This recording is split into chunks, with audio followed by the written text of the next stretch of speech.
Hello friends, welcome to our channel Deal with Smart Learning.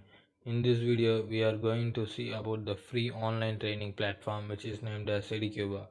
In this online training, they offers many courses with a certification.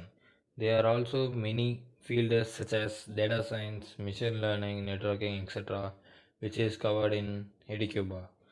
They also provide free tutorial which contains scripts, but in this script there is no certification. They also offer paid courses in a bundle and also in individual also.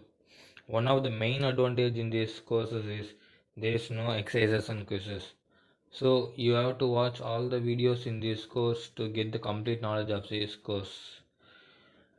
At the end of this video, I will show a sample certificate which I got in after completion of this course.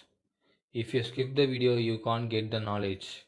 And another main thing is you can't do multiple courses by using the same account, so you have to use different account for different courses.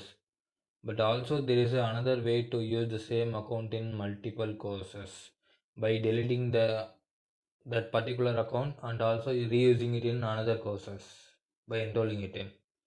If you like this video, like and share this video to your friends. If you want further interesting videos, please leave it on the comment section. If you are not yet subscribed to our channel, subscribe to our channel Deal with Smart Learning, and also remember to click on the bell icon to get the regular videos of our channel. Today in this Educba platform, we are going to see one new interesting course. Let's move on to this video.